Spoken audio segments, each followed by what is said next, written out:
It's Wednesday, I'm at HQ, it's not raining because I'm inside. This is EveryTrade, Behind the Build, episode 13.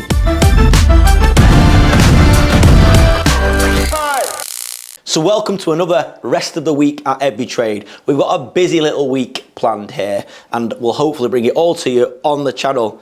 Thanks so much for watching the videos so far. Thank you so much for liking and subscribing to our channel. If you could, and it only takes a second and it's absolutely free of charge, please hit that subscribe button. It means so much to the channel and it's going to mean that we're going to be able to bring even more content to you. I hope you like the tour of D&J Projects. It's amazing to see how other business operators set up their business, their ambitions, hear about their challenges, and Dave was really gracious and opened up everything to us. He didn't really hold anything back. A busy little week, as I've said. Over at one of our extension projects, the brickies are on their way.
Really good to see that job move along now. Adam and Steve, they're the boys. Literally, if they've got the materials and the weather's on their side, they throw jobs up, which is great because it means we can just smash through our pipeline and just keep lining them up for them. It's been a while since I spoke in the car, but I've just had a call off one of my pals. Really good small builder, built a nice little company, and basically he was pretty upset. He's thinking about wrapping up and just throwing the towel in. I was like, so he rang me to see if I had any work, but I was like, mate, why? You've got a great little business. And he has. And basically what's happened is he's had a bit of a bad run. He's had a couple of jobs not pay him, and he messed another job up price wise. Finished the job, did a good job, but got the price wrong. But he's this morning he's just had a big tax bill that he was expecting, but it's just hitting pretty hard, and I feel sorry for him, man. He was not in a good place. So it got me thinking really, and I said to him, well, don't give up too easily, because do you remember that time? It was about 2017 where I nearly lost everything. We messed everything up. Well, it was me. I can't really blame anyone else. I got into business with someone and just did a bad deal, and I got really tied up, and I went building really high-end jobs with someone, and he just stabbed me off basically, and we lost probably about 120 grand. I finished the job, did a great job. I still speak to some of them customers now because they were really grateful because it wasn't looking like that. And I remember I was in the shower one morning, I had a massive hole in the finances. I had suppliers chasing me left, right and centre, and I got my VAT bill through, and I think it was about 17 grand, which looking back wasn't that bad, but at the time I was like, wow, because I've always had it drummed into me from my granddad, pay the VAT, it's the VAT man. So I was like, oh my God, I'm not going to be able to pay the VAT. And I was worried sick, and I remember it kept me awake at night, and I just thought, you know what, I woke up, well, not that I'd slept much, but I woke up one day and I thought, I'm not going to give up. I built this business, it's got a great reputation, it feeds my family, it pays for the livelihoods of so many men and women. I'm not giving up on it. I've worked too hard, and I thought, you know, I don't care what it takes, I'm not going to throw the towel in. I'm going to literally get my head down and make it work. So I owned the situation. I looked at all my supplier bills, got a big Excel document. I think at the time I owed about 80 grand to suppliers, which is a lot for anyone. I literally started to work a plan out how I was going to pay them off. So I extended some credit cards and I got some new credit cards, which I wouldn't recommend, but I was quite smart in interest-free periods and things like that. And then I rang the HMRC, and I was open and honest about them, and I set up a payment plan for the VAT over, I think it was about 3 months or something, but I worked out something that I could stick to, and I paid that. And then with all my suppliers, I paid them on these credit cards. I got a lot of credit card debt, a lot. If I didn't believe in myself, it could have all gone badly for me. And I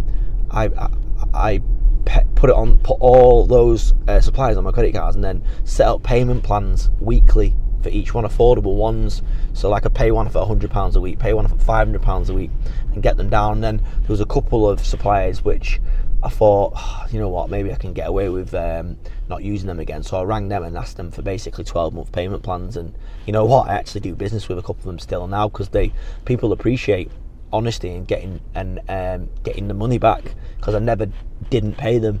And I backed myself, and I've just tried to encourage my friend to do the same thing. And I'll say to any of you guys, if you think that it's looking really bad and it's looking grim, just have a look at your business and think, is it worth carrying on? Because you know what, it probably is, because you built something. Your name is worth something, what you fought for is worth something, and it does get easier. Nothing is as bad as you think.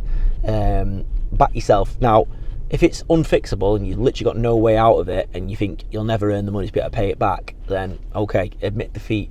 This happens to big companies. Look at 𝗕𝗨𝗘𝗔𝗧, you know what I mean? It happens to big companies. But if it's just a cash flow problem, and your problem is not being able to pay it right that minute, but you know you can trade your way out of it, then you can do it. But I nearly lost everything, yeah, and I could have given up there, and everything I've built now I wouldn't have, and I don't think I would have ever gotten over it, because I've worked so hard to build this business up.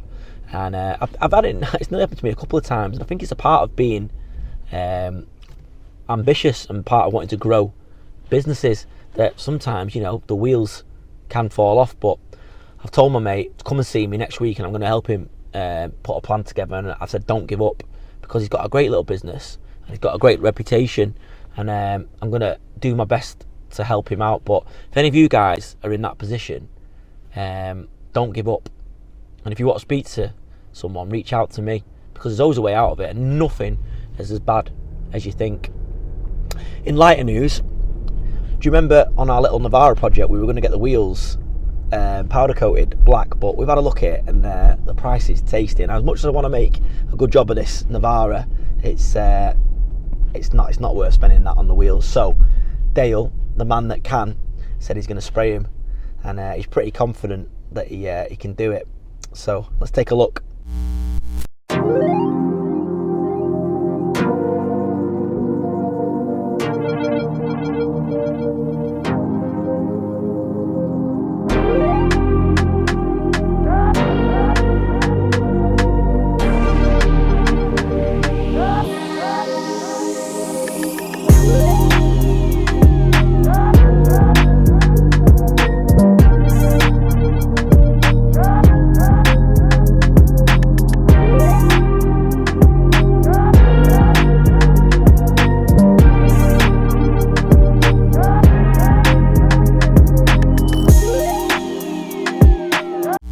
We are lucky to have Dale.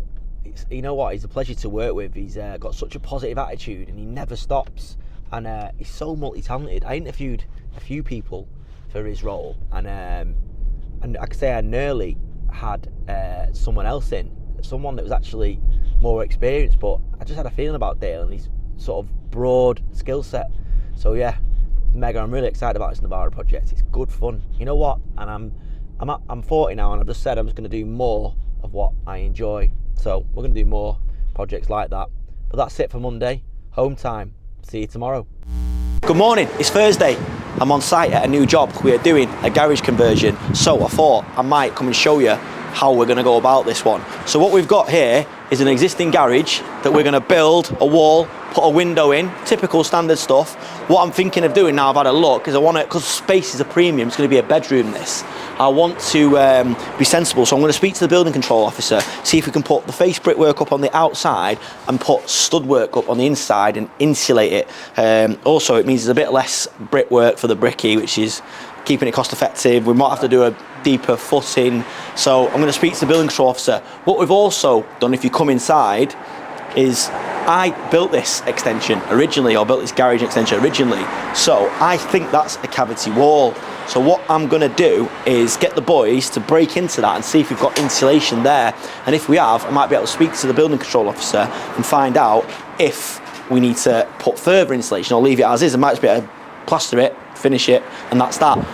However, I might also be tempted to build a stud work in front of it just to beef up the insulation, because we've got a little bit of room there anyway, because there's a small reveal. Then we're going to work out what kind of floor we're going to put in. The boys are talking about putting a suspended floor in, but then we need to work out if we can get ventilation, because this job is higher at that end, lower at that end, and comes uphill and is higher here. So we're going to work all these bits and pieces out, speak to building control, get a material list ordered, and get cracked on. We're going to bring this job to you on the channel because it's a nice little project. What we're going to do as well when we take this door out is build a temporary hoarding here that's watertight, so the work can crack on behind it, but the customer's house is safe, secure, and watertight. So we'll bring this to you on the channel. So it might mean we just strip out some of these, but they're going to want this ceiling at some point. So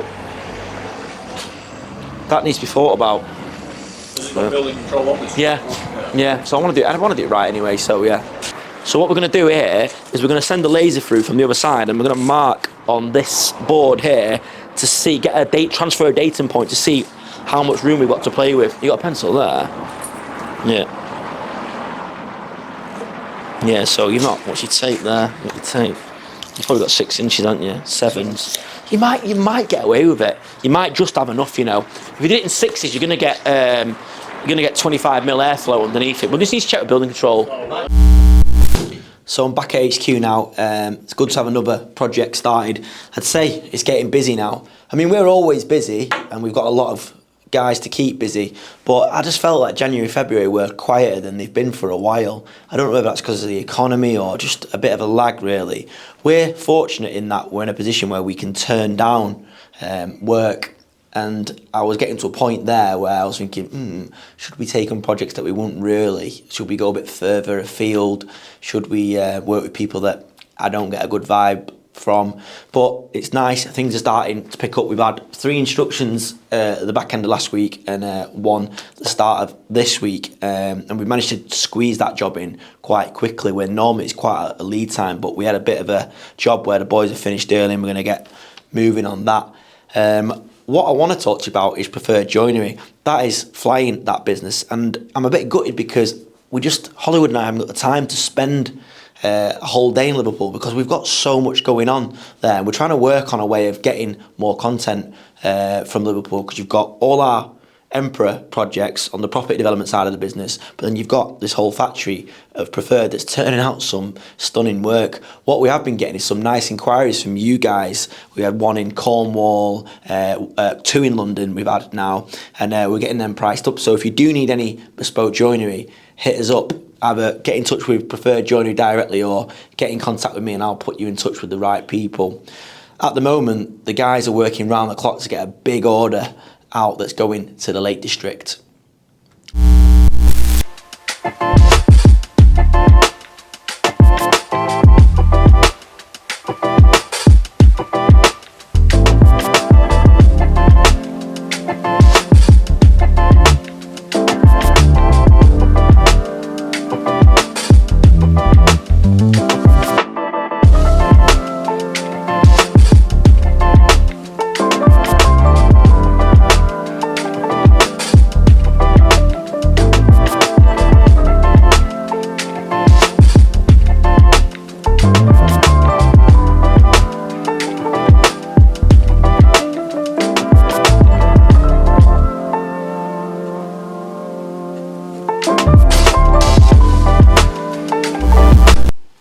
So I've had to say something here because I'm astonished, because my little big brother Jay is making a cup of tea. There's been a bit of acrimony in the office because T-Burn West thinks that Jay doesn't make his fair share of cup of tea. What he was doing last week was waiting for everybody to leave the office and then offer me a cup of tea.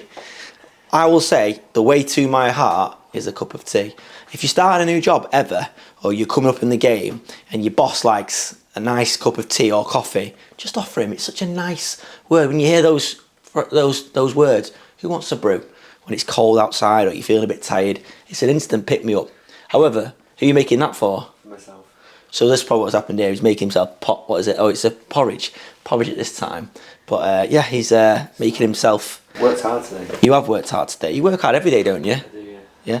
How's it going on Bumble? Anyway, so over at our Rosewood extension project, we are cracking on now. A nice little break in the weather, and the boys are on the roof. But to be honest with you, that job is moving on across the board. Let's have a look.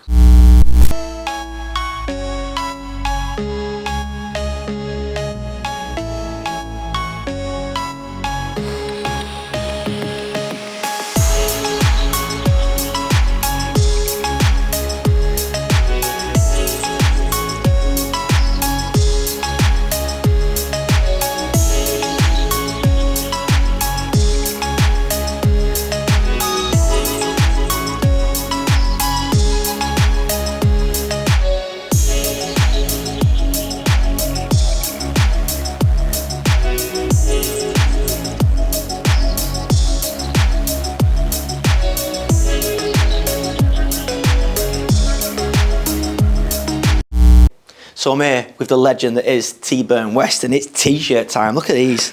How often do you go to the gym, 𝗕𝗨𝗟𝗏? The man that reckons he can also go on Gladiators and get a world record on the, what's it called? Eliminator. Yeah, that'd be unreal. Twice a week, but a bit of running as well, you know. You do a bit of yoga as well, don't you? Yeah, yoga a couple of times a week. Yeah, but so some people may or may not know that 𝗕𝗨𝗟𝗏's mum and dad, Jason and Shaz, as I like to call her, kindly come and clean the office for us because they are team players.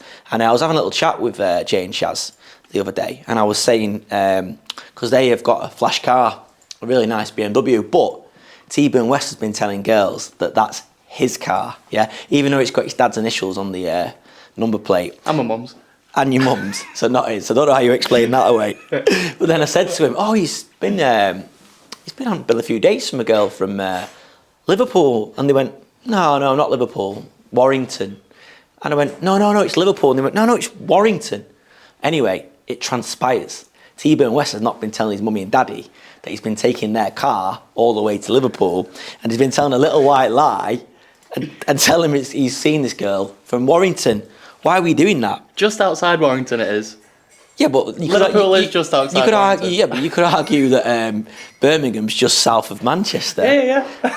It depends. Yeah, it depends on the measurement. It's all about mindset, isn't it? It's all about giving it a positive spin. But to be fair, he is only 30, and his dad makes him dinner every day, and he does live at home with his mummy and daddy. Yeah. But yeah, he's been lying about using their flash car.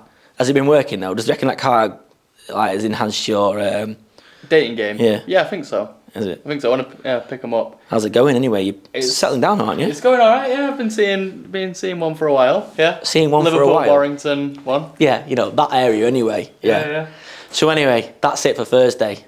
Back tomorrow with more updates on 𝗕𝗨𝗟𝗏's dating, stroke, fake, fictitious life. Stroke life. Good morning. It's Friday. It's a bit overcast, but it's not raining, so the boys are cracking on at one of our extension projects. The video of the D&J project tour has been out for a day or so now, and it's absolutely smashing it. Mostly really positive on the comments. A couple of people saying that we're a bit too heavy on the D&J project's content, but to be honest with you, I just get on really well with Dave, and we do a business together, and it's just natural for me to talk about that. And I think, like, if I a year ago had access to that video that we put out, the full tour around someone's business being open, talking about figures, I would have absolutely loved it. So what I will say is Hollywood and I had a shocker. We basically were being a bit too ambitious trying to get that video out on Wednesday, and it took ages to upload. For some reason YouTube cut off the last 5 minutes, so we've actually put the final 5 minutes on the channel. So yeah, sorry for any inconvenience, but yeah, it's doing amazing views, and I really appreciate anyone that's given any positive feedback about it.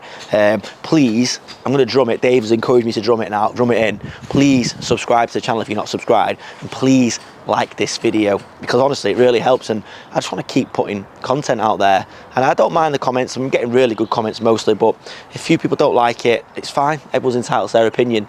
That's life. Let's go have a look at this job. So here we go. Not been for a few days and the boys are cracking it. The Elton and David of bricklaying. Elton and David, yeah. I'm going to think of a different double act every week. But yeah, the boys have... are you up to damp now, boys? You are, aren't you? On the outside, yeah. Yeah, they're up to damp on the outside, waiting for a block delivery. And if you remember last time, we're having a suspended floor here, so it's timber joists, so the boys are now pocketing out for the timber joists. They're going to wrap them joists, and the building control officer kindly let us, because it would have been such a nightmare to get more oversight concrete in, has let us put a DPM membrane down and clean aggregate. So that's on site now.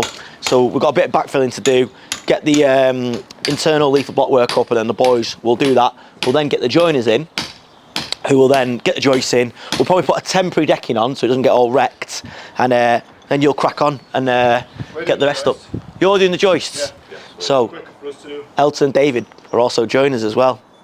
Multi-skilled boys you are, aren't you? Nothing we can't do. Yeah, multi-skilled boys. Bricklayers can do everything. You are, aren't you? Actually, bricklayers, honestly. But yeah, it's moving on nicely. We've got a bit of stuff here that really probably we can reuse to sort the levels out, and because it's going to be, we want to try and minimise the amount of stuff we take out of this site, because it's just logistically an absolute nightmare. But it's good. So are we on track, boys, time-wise? Definitely, Yeah, good. So that, what you got another 2 weeks to get it finished? Yeah. Easy, love it. So you'll remember last week when I talked about the challenge that the boys have got in terms of building this overhand. They can literally only work from this side, so it kind of slows things down a little bit. It's not so bad when it's only a small extension like this, but we did a new build recently and the boys had to build one gable end overhand, but these boys have got the skills to pay the bills. Down here we've got a bit of a section where no one's ever going to be able to get there ever again, so what I have decided to do, only joking, it was Adam's idea, we're going to put a roll of 18-inch damp here. All right, I know what I'm doing, 18-inch damp. And so any like sort of mortar that'll drop down, any mess or anything like that, once we're up to level there, we'll just pull that out of the way, and perfectly unspoiled ground. So it was a good idea I had there. I'm full of good ideas like that. But yeah, we're cracking on here, waiting for this block delivery, and in 2 weeks we'll be ready to put the roof on. I love it. So good site visit there. Said it a few times, but feel really lucky to have them boys, Adam and Steve. Just happy, motivated, good grafters. Just want to come to work and do a good job. They don't let the weather affect them too much, because half the time they're just literally checking the weather and seeing if they can work or not. But yeah, top lads. I mean, teams are, and your people are so important. It's took me probably 15 years to build a good team, and trust me, I've kissed a lot of frogs before I've met my princes. So yeah, it's a bit of a revolving door sometimes. You have to try people to see what they're like. Sometimes you'll do an interview and they seem amazing, you get them on site and they're not nowhere near as good. People can talk a good talk, but yeah, it's great to have a good team. Honestly, we'd be nothing without our team. They are the product on the shelves. So yeah, back to HQ now. Busy day, because my boy KTM is away, so I feel a bit like I've lost my twin. But so if people get paid wrong today, it's my fault. It's my fault. All right, see you back at HQ. I'm downstairs in the workshop, and as you saw, the wheels are now black. Look at these bad boys here. We were going to get them powder coated, but we got a price and the company wasn't that helpful, and so we thought, you know what, we'll have a go ourselves. And Dale just went for it, and obviously it probably doesn't show on camera as much, but the finish is really good. I mean, to be honest, there's not much chance of them being scuffed with these bad boy tyres, is there? But they look mega. We didn't want to blow the budget on it. It does the job, and sometimes you've just got to have a go. So yeah, I mean, we took some advice on which paint to use, and it's really durable. And we've given it about 4 coats, and yeah, there we go. I don't know if you remember, a few weeks ago, I set Dale a challenge of fixing this generator, and it's still sat there in pieces. We've actually got the bits for it now, but Dale, who's sat in there, is being lazy, and he's putting it off. So, and he's also not fixed Hollywood's car, which has been off the road for about 2 months now, and Hollywood's smoking about in one of our vans.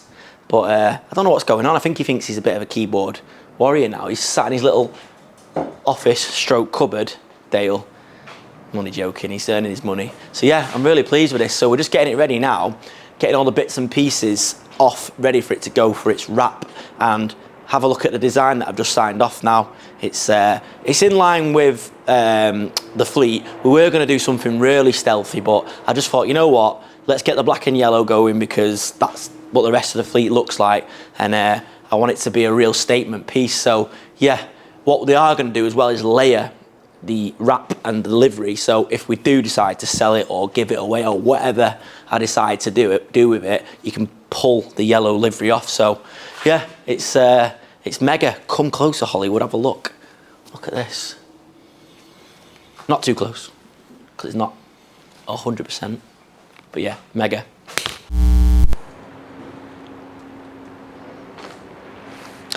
So I'm only joking. Dale is a legend, and he's having a real positive impact on this company. This Ram is now back on. It's been resealed, refurbished, and it's now back on. And he's also channeled his inner Banksy and decided to put a little black detail there. We might spray this machine black after all. I'm indecisive, because I know the purists, the 𝗚𝗥𝗘𝗔𝗧, people don't like changing colours, but I'm going to keep it forever, so I want all our stuff to look like it belongs with us. But yeah, again, this machine's now been checked over. He's give it a little mini service, a clean, change the RAM. It's good to fight another day, because that's the worst thing about owning plant, is if it breaks down on site, especially if you've hired it out, you've got that whole dilemma of trying to get another machine there, get it repaired on site. Do you charge the customer, do you not? Or if it happens to one of our jobs, if it breaks down mid-dig, time's money. So with having Dale here now, I'm going to be so proactive about having all our plant, tools, fleet looked after. And honestly, it's been a revelation, as well as having a little vanity project like the Navara. But our fleet has never been so well looked after, and I love it. So back upstairs in my office, finally getting to sit in front of my computer. I'm going to catch up and try and clear my inbox. I've really been neglecting my inbox, and it's getting ridiculous. And every now and again, if you don't sit down and really hit your inbox, you'll miss something that's really important, and that is a worry of mine. So I'm going to have a quiet hour and just try and clear that down. However, something really interesting has landed on my desk, and it's an opportunity to maybe acquire a development which is going to be big numbers. And so what we need to start doing from the very beginning is just suss it out, work out if it's viable, then we need to work out how we'd finance it, and then also work out how you'd raise what we call day one money. So when you acquire a property, getting lending on a deal is quite easy. There's lots of lenders out there. As long as you're pretty credit worthy and you can make it stack commercially, that bit's easy. There's lots of lenders out there, lots of good brokers, and we can put you in touch with our broker, who's amazing. Has never let us down. But what you need is that day one money, it's your deposit. So if it's on a commercial deal, often it's 30, 25, 30%, and you need that literally to get in the game. So this one is a lot of money, so the day one money would be large. So we're just going to start at the beginning. We're going to do some rough figures and see if it actually stacks, and then we'll speak to our broker who'll put us in touch with some lenders, and then we'll look at the business and see how we'd raise that day one money. Also, you'll remember we have Warren in-house that likes to do a little bit of spraying every now and again, and we've put him on a job that we built the extension on, and he's been spraying the windows from white to grey, which has been an absolute nightmare in Manchester, but we've managed it. It took us a while, but we've managed it. So let's take a look.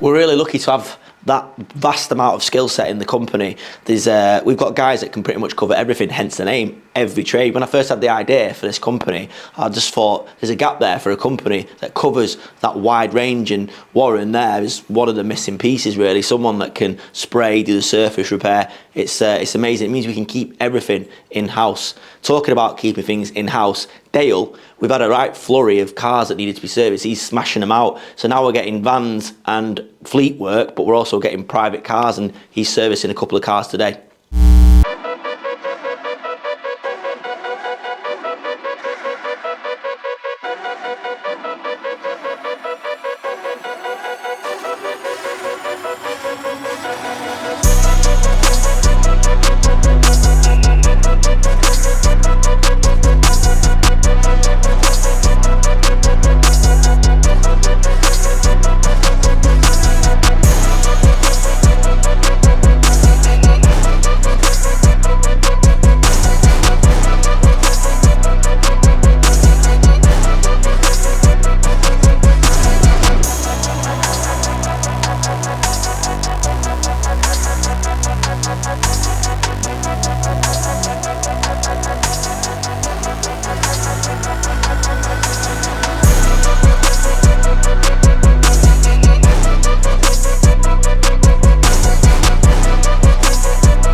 So those cars are done and out the workshop. It's great to monetize this space, because before that, this was just a place where we'd chuck materials, unorganized, pile them up, not know what's here.